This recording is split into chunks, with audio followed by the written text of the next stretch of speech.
touch the paper. The slick side always goes to the outside of the paper. Okay.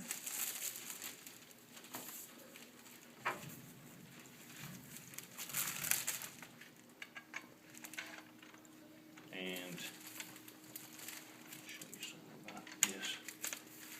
If you take these off, always take this end off. This one there's holes on this end that this little screw will go in.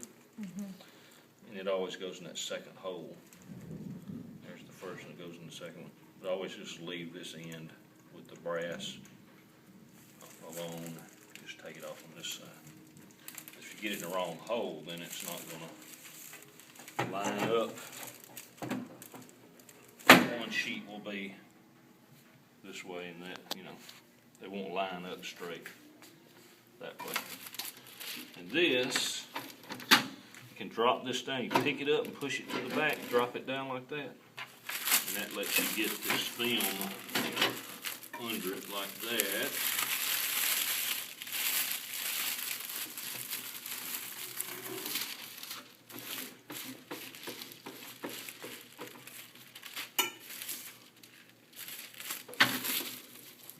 Pick this back up and leave it like that. You want a little tension on them. You don't want them to be too loose, and they're okay. That's what this is for, to adjust the tension. You probably won't ever have to do that unless somebody comes in here and monkeys with it. Very seldom.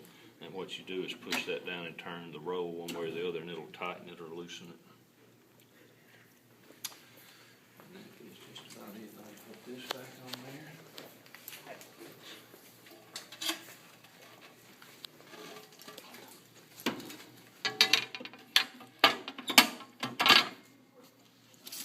This is like this.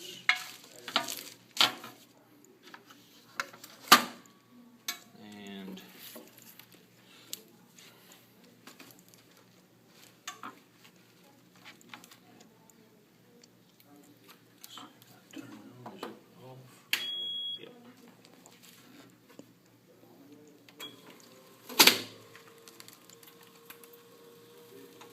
that clunk was the film was stuck to the roll.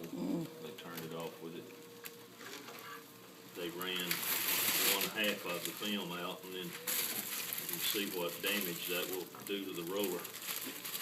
See, part of the roller came off with it. And there was only one piece of film in there, the glue part of the film.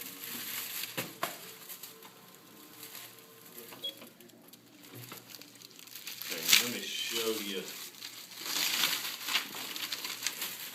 what I meant by the shiny side out.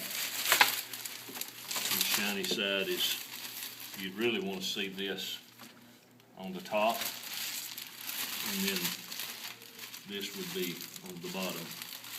The shiny side will go on the outside of the bottom and the top, if that makes sense.